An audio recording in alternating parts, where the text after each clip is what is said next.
और जिस समय की प्रतीक्षा थी हम सभी को, आज के कार्यक्रम के अध्यक्ष के मुखार बिंद से योग की व्याख्या सुनने के लिए हम सभी आतुर थे। वो समय आ गया है और मैं बड़े आदर के साथ आज की कार्यक्रम के अध्यक्ष श्री धनंजय कुमार जी को मंच पर बुलाना चाहूंगा, लेकिन उससे पहले केवल उनका थोड़ा सा केवल परिचय दूंगा। धनंजय जी लेखक हैं, कवि हैं, कहानीकार हैं, नाटककार हैं, योगाचार्य हैं और अमेरिका में एक सांस्कृतिक विद्यालय के सह संस्थापक भी हैं। तो आप देखिए कितने क्षेत्रों में लगातार इन्होंने काम किया है।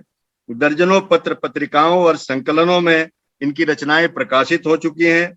कई साहित्यिक पुरस्कारों से इन्हें सम्मानित किया जा चुका है और कवि सम्मेलन और मुशायरों में तो प्रस्तुति देते ही हैं। योग चिकित्सा पर 71 वीडियो इन्होंने बनाए हैं। बहुत महत्वपूर्ण बात है, 71 वीडियो उन लोगों के लिए जहां योग तक जिनकी पहुंच नहीं है, वो भी कहीं पर भी वो उसको देख सकते हैं। और कई इनकी पुस्तकें प्रकाशित हैं। और जैसा कि पहले अनिल जी ने बताया भी था कि ये विश्व बैंक में 25 वर्ष काम करने के बाद वरिष्ठ अर्थशास्त्री के पद से सेवानिवृत्त हुए और कई देशों के भ्रमण कर चुके हैं और योग के ऊपर इनकी अच्छी खासी पकड़ है और जो अब अभी उनके भाषण में हमें परिलक्षित होगी। तो आदरणीय धनंजय जी, मंच अब आपका है, कृपया अपनी बात कहें। धन्यवाद। सभी प्रबुद्ध लोगों से सुनकर ऐसा लगा कि मैंने कुछ विषय चुने थे बिंदुवार और धीरे धीरे मैं सबको क्रॉस करता गया। तो इतना कुछ जानने को मिला, सुनने को मिला, आनंद आया और दिमाग जो है थोड़ा सा अब जैसे उसमें वो विस्तार हुआ। तो अब कहने को तो बहुत कुछ नहीं है, लेकिन दो तीन जो मेरे विषय वस्तु में नहीं थे, मैं उनको लाना चाहता हूं और कुछ अपने व्यक्तिगत अनुभव योग विज्ञान से संबंधित आपके साथ साझा करना चाहूंगा। शुरू में मैं दो शब्द कहूंगा कि योग का अंतर्राष्ट्रीयकरण तो हुआ है, लेकिन मेरा जो अनुभव रहा है, मैंने यहाँ पे अमेरिका में और अन्य देशों में करीब 30-40 वर्ष से मैं योग सिखा रहा हूं अभी भी।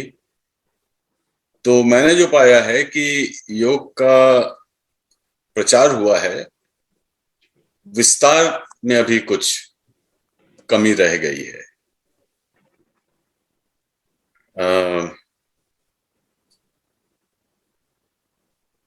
योग एक ब्रांडेड योग बन गया है।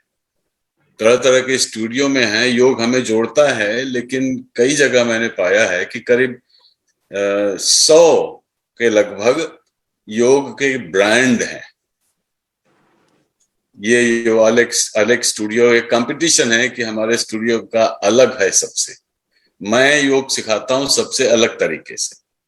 तो ये मैंने कई वर्षों से, दशकों से पाया है कि योग की शिक्षा में इस तरह का अलगाव जो पैदा हुआ है, उसे हमने प्रयास किया है और भी लोग कर रहे हैं कि योग अपने आप में कहीं बिखरे ना, वो विकृत की जगह वो संयुक्त हो।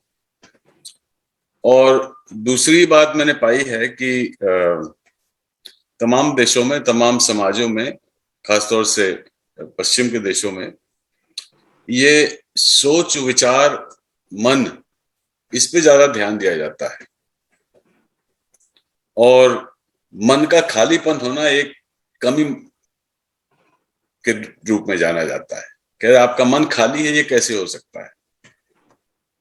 आप चुपचाप बैठे हैं, कुछ बोल नहीं रहे हैं, तो कुछ सोचें भी ना, ये कैसे हो सकता है? ये परिकल्पना जो है अभी विश्व में नहीं फैल पाई है। तो योग का प्रचार हुआ है विस्तार की आवश्यकता है, गहराई की आवश्यकता है, जिसमें आप सभी जो वक्तागण हैं उन्होंने कहा है इसके विषय में, तो मैं और कुछ उसमें जोड़ने के स्थिति में नहीं हूं। दो तीन प्रयोग जो मैंने किए हैं उसके विषय में आपसे साझा करना चाहता हूं, एक मनोविज्ञान पे, एक विज्ञान पे। उससे पहले एक बात याद आ गई, राहुल जी ने पूछा था कि योग दर्शन और गीता और महाभारत कब हुए थे। तो जहां तक मेरा अनुभव है, मैंने इसके विषय में मनन किया तो मुझे लगा कि योग का उद्गम सृष्टि के साथ ही हुआ होगा, क्योंकि योग से ही सृष्टि हो रही है। अगर आप सांख्य लें तो उसमें पुरुष और प्रकृति का योग ही सृष्टि का कारण है, और अगर विज्ञान की दृष्टि से देखें तो अणु जुड़ के वो मॉलिक्यूल बने, सेल बने, और उससे जो है सारी सृष्टि और विविधता पैदा हुई।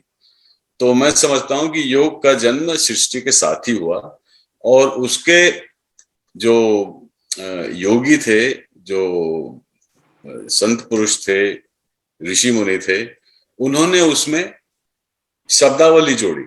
जैसे योग के बहुत से आसन हैं, उनका नाम जो है पक्षियों से, जानवरों से, वृक्ष से, वायु से, इससे जुड़ा हुआ है। तो उसका किसी ने कब लिखा, कब उसको उच्चारित किया, वो अलग बात है, लेकिन मैं मानता हूं कि योग जो है वो सृष्टि का द्योतक है, सृष्टि का उद्गम है। तो तीन प्रयोगों के विषय में चर्चा करना चाहता हूं। ये मैंने वैज्ञानिकों और डॉक्टरों, मेडिकल प्रोफेशन के लोगों के साथ में किया था। एक था मनोविज्ञान पे, कि एक ब्लैक बॉक्स में वो पार्टिकल जनरेटर था, तो उसमें कई लोगों ने हिस्सा लिया, अंत में मैंने भी वॉलंटियर किया उसके लिए, कि अगर आप उस ब्लैक बॉक्स पे ध्यान केंद्रित करते हैं तो वहां से पार्टिकल जनरेट होके एक ब्लैक बॉक्स से निकल के दूसरे मिरर की तरफ जाएगा, वो प्रवाह बनता रहेगा, और जैसे ही आपका ध्यान हटा वो बंद हो जाएगा। और कंप्यूटर जनरेटेड सब डेटा हो रहा था, तो मेरे ईयरफोन दिया गया कि आपको जो इंस्ट्रक्शन दिया जा रहा है उसको आप फॉलो करते रहिए। तो उन्होंने कहा कि आप उस पर ध्यान केंद्रित करिए और वहां से पार्टिकल जनरेट होके दूसरे बॉक्स की तरफ जाएगा, आपको दिखेगा नहीं। तो मैंने कहा ठीक है, करते हैं। उसके बाद ध्यान केंद्रित किया, उसी वक्त ईयरफोन में तरह तरह के संगीत बजने लगे, कोई ड्रम बजने लगा, मतलब डिस्ट्रैक्ट करने के लिए, आपका मन वहां से हटाने के लिए। तो मैंने उसको भी सहा। फिर उसके बाद कहा कि आप स्क्रीन पे आप देखिए, कंप्यूटर पे कुछ गणित के प्रश्न हैं, आप उन प्रश्नों का उत्तर वहां पे लिखते जाइए, टाइप करिए। हमने कहा ये तो मुश्किल आ गई थोड़ी, मैं उस पर केंद्र करूं या गणित के प्रश्न देखूं। तो मैं गणित के 10-12 सवाल थे, उसको मैंने उसका जवाब लिखा, फिर ये चलता रहा ईयरफोन में, और अंत में जब आधे घंटे का, पौन घंटे का था, तो उसके बाद मैंने, जो वहां पे कर्मचारी थे, टेक्नीशियन थे, जो लीड साइंटिस्ट थे, डॉक्टर डीन रेडिन, वो नहीं थे उस समय, तो मैंने उससे भाई आपने क्या पाया? उन्होंने कहा ये तो हम कह नहीं सकते हमने क्या पाया, और जितने लोगों ने इसमें भाग लिया था उनके बारे में हम कह सकते, लेकिन आपके बारे में नहीं कह सकते, आप उनसे, डॉक्टर रेडिन से ही पूछिएगा। तो उनसे मुलाकात हुई तो उन्होंने बताया कि भाई ये तो कहना मुश्किल है, क्योंकि ऐसा कभी हुआ नहीं है कि वो पार्टिकल जनरेट होता रहा, चाहे आप संगीत सुन रहे हो, चाहे आप गणित के प्रश्न का उत्तर लिख रहे हो। तो मुझे भी अचंभ हुआ कि ये कैसे हो सकता है। तो उन्होंने कहा कि ये एक ही तरह से हो सकता है, जबकि आपके धारणा शक्ति जो है वो कई बिंदुओं पर समानांतर हो, कई बिंदुओं पर लगातार हो, एक से हटे ना, एक से दूसरे तक, दूसरे पर भी रहे और पहले पर भी रहे और तीसरे पर भी रहे। तो ये जो है, तो मुझे एक तरह से एक इसका आनंद भी आया कि अगर ऐसा हो सकता है तो ये मेरे लिए एक बहुत ही मतलब अपने को एक योग विद्यार्थी कहने में मुझे बड़ा गर्व हुआ कि चलो ऐसा हो सकता है, तो मतलब बहुत कुछ हो सकता है। दूसरा प्रयोग था मेडिकल फील्ड में कि एक बार मुझे किसी एक्सीडेंट की वजह से अस्पताल जाना पड़ा, तो वहां पे रुकना भी पड़ा। तो ब्लड प्रेशर चेक करने आते हैं, नर्स आती हैं 2 दिन में 3-4 बार। तो एक बार ब्लड प्रेशर चेक हुआ तो वो लोग घबराए, उन्होंने कहा कि ब्लड प्रेशर तो बहुत ज्यादा है, बहुत हाई है। मैंने कहा हाई है, अच्छा चलिए आप 2 मिनट मुझे दीजिए, उसके बाद फिर से चेक करिए, मैं कम किए देता हूँ। तो फिर दोबारा प्रेशर उन्होंने चेक किया लगा के, तो कहा ये कैसे, ये चमत्कार कैसे हुआ? मैंने कहा तो बहुत आसान तरीका है, ब्लड प्रेशर बढ़ाना घटाना और भी कम करना, वो एक प्राणायाम से ये सब कुछ सीखने को मिलता है। तो कहा आप मुझे भी सिखाइए। मैंने कहा मैं आपको तभी सिखाऊंगा जब आप सीखने के लिए तैयार हों, तब मेरे पास आए, मुझसे बात करें। और तीसरा प्रयोग अभी हाल की बात है, मैं एक न्यूरो सर्जन न्यूरोलॉजिस्ट के पास था।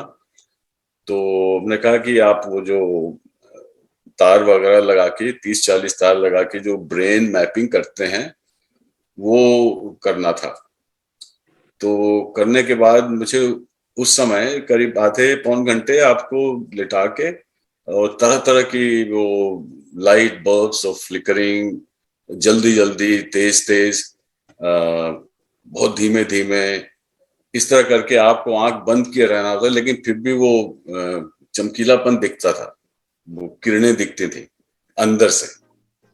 तो मैं आंख बंद करके लेटा रहा, तो एक मन में विचार आया कि क्यों ना हम एक एक्सपेरिमेंट, एक प्रयोग यहाँ भी करके देखें कि हम इंटेंशनली अपनी ब्रेन वेव्स को कम करते जाएं, कम करते जाएं, कम करते जाएं, लगभग निद्रावस्था तक। और ये सब जो चल रहा है प्रकरण वो चलता रहे। तो वो सब हो गया, उसके बाद मैं आ गया। तो उसके बाद जब दूसरा अपॉइंटमेंट मैंने लिया न्यूरोलॉजिस्ट से, मैंने कहा एक मुझे प्रश्न पूछना है कि वो चार्ट मुझे दिखाइए और थोड़ा बताइए कि उसमें आपको क्या दिखा। तो उनका चार्ट तो नॉर्मल था, जैसे जब वो इलेक्ट्रिसिटी के करंट्स ज्यादा जाते थे तो आपके ब्रेन वेव्स ऐसे ऐसे चलते थे, वरना ऐसे चलते थे। लेकिन लगता है 3-4 बार 40 मिनट के अंदर लगभग 3-4 बार 1-1, 2-2 मिनट के लिए आप झपक गए, आप निद्रावस्था में चले गए और उसके बाद फिर वापस आ गए। मैंने कहा यही मैं जानना चाहता था कि ये हो पाया है कि नहीं, ये मेरा प्रयोग सफल हुआ है कि नहीं। तो उसमें जो जैसे ब्रेन वेव्स होती हैं, डेल्टा, थीटा, अल्फा, बीटा, बहुत कम से निद्रावस्था से लगभग 0 के पास होती है, 0 से 4 तक। उसके बाद स्पंदन अधिक होता है और बीटा की स्थिति में बहुत जल्दी जल्दी होता है, मतलब मन जो है बहुत ही डिस्टर्ब होता है। तो उन्होंने कहा कि आप लगभग डेल्टा की स्थिति में, यानी 0 से 4 तक फ्रीक्वेंसी की स्थिति में आप पहुंच गए थे 1-1, 2-2 मिनट के लिए 3-4 बार उस अवधि में। तो मुझे इतनी खुशी हुई, इतना आनंद आया कि ये सब हो सकता है, योग की देन है। और इसे, इस गहराई को हम अगर उसका अंतरराष्ट्रीयकरण हो तो एक एक चमत्कार होगा। तो बस यही, इससे अधिक तो कहने को नहीं है, कह सकता था लेकिन आप लोगों ने कह ही दिया है और जान के भी मुझे अच्छा लगा। मैं सभी को बहुत धन्यवाद करना चाहता हूँ, जितने भी लोग इस मंच पर उपस्थित हैं और जो दर्शक श्रोता यूट्यूब पे, फेसबुक पे, जूम पे हैं, सबको बहुत बहुत धन्यवाद। और अनिल जी ने बुलाया मुझे, इसके लिए बहुत धन्यवाद। और आप सभी लोगों से, कुछ हमारे पुराने मित्र भी हैं, उनसे भी बहुत खुशी हुई मिलके, और जिनसे पहली बार मुलाकात हुई, सबको बहुत धन्यवाद।